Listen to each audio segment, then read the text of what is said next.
Hi guys, this is Kathy and Ryan outside of the 2009 Tony Awards at Radio City Music Hall in New York City. We're outside of the Tonys. This is crazy, like crazy surreal. I can't get over it. Like I get nervous. I know. I'm a little jittery. I'm sweating a little bit it's a little warm. It's a little warm. It is a little warm. But and we're like maybe 3 feet away from the actual red carpet. Yeah, we are. It's right there. They're all going to walk right there. They have to walk by us to get in. At least to walk by us. Yeah. Hopefully we'll actually get interviews with them. Let's hope. That's the goal. Well, I'm here at the Tonys Dateless. Woo! Well, Kathy, they're just taking far too long to come down the carpet, and I've got to go set up my chat. Oh, yeah. Okay.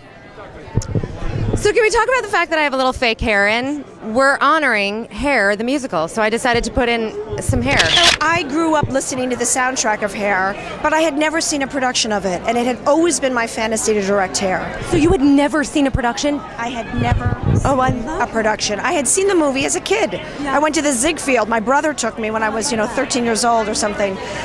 So for me, in a strange way, doing this was not at all about it being a revival. Yeah. It was about giving to life my imagination of what Hair should be and should feel like based on my feeling for the 1960s as a social political decade and also the music. Getting to know all about you. Look at all these lovely ladies. This is basically how it's going to go. What advice would you have to young budding actors? Just work very hard, study very hard, and don't give up.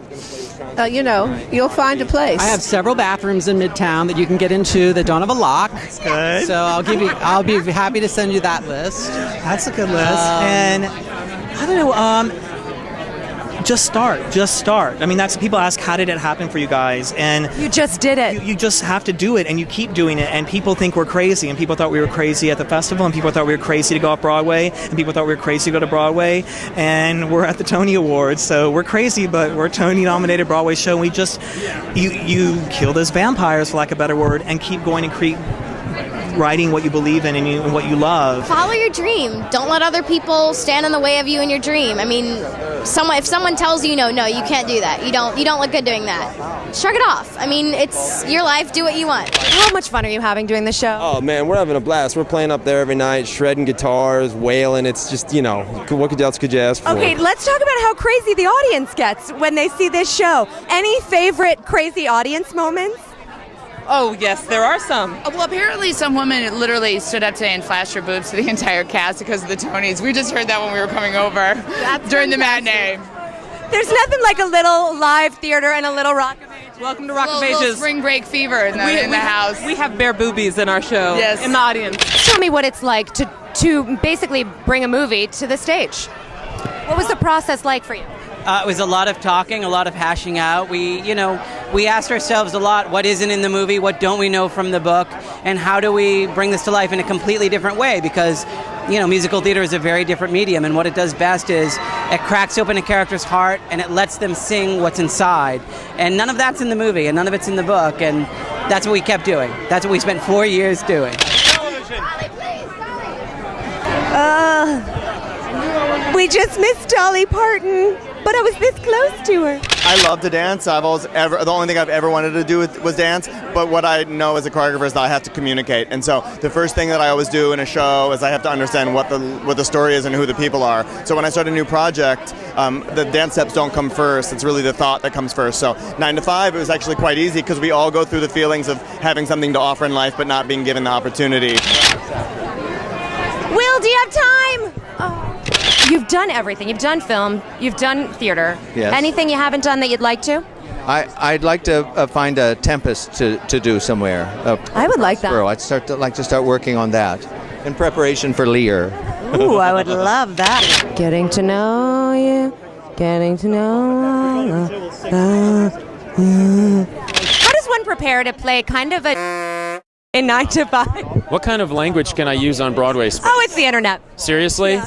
Right, he's a weed. Yes! Okay, he's a weed. I'm sort of weed But in no, life, you so- are not. You make your weed a little bit loving. I kind of fall in love with you in the show. Aw, then you have problems that you need to talk to a therapist about. When you're good to Chandra, Chandra's good to you. Good to you, let me tell you. Okay, so I am so excited that you're going to be in Chicago. How have you been feeling? Are you ready to go? I mean, tomorrow's your first show. It's like I better be, right? I think so. I've had a wonderful rehearsal period. The cast is just so excellent. The show just, holds its own. It's a timeless kind of piece, and it's 13th year on Broadway. So I just hope to really just kind of come in and blend right on in. Oh, you will. Ready there, You will. Now, how do you prepare for an event like this? Do you listen to music? You had a matinee today, didn't you? Yeah, but we've got a lot of work today, so I'm kind of treating it like a show day. When we get on the stage, we're doing like a lot of really hard stuff. We're not doing any of the easy numbers. So why would we do that? Right. So, I'm looking forward to getting out of this frock and doing, some stretches and getting ready to do the rest of the show for you guys. Yes, I know. I was here at rehearsal. I'm really excited. Miss Fonda, you were fantastic in Pal Joey. Was your first musical? Talk about, were you nervous at all? I nearly vomited every night. That's how terrified I was. Gina, do you have time for one question? There's Jessica Lange, looking stunning. Brilliant in the show, so brilliant. Miss Channing, do you have time for one question? We met your son a couple of weeks ago at an event, and I had asked him if he wanted to take me to the Tonys, and he said no, because he had the best date in town, and that was you. He should have taken you. You're a lovely Not girl. true. Please, Not absolutely. true. How exciting is this for you? It's very exciting. We're so humbled by him. You have no idea. He worked so hard for this. I know, and he's brilliant in the show. Thank you so much. You've got a very supportive family, and we love him. That's all. He's great. He's great. I have an in with the mom. Hi, how are you? It's good to see you. How's everything? So we met your mom, and now I realize why you're taking her and not me.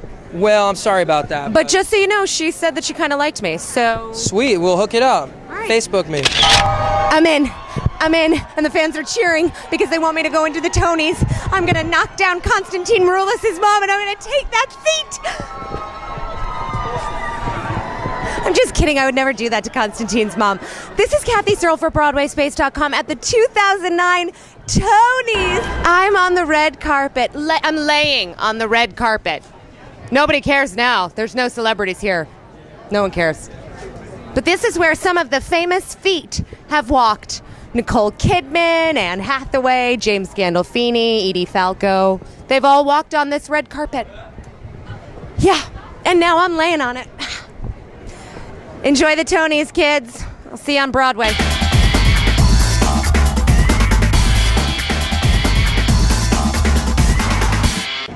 I'm looking for my date, Alice Ripley. Has anyone seen her? Anyone seen Alice Ripley? No. It's weird, Last time I saw her, she said that she might want to take me, and suddenly I didn't hear from her. No email, no phone call, no letter, no tweet, nothing.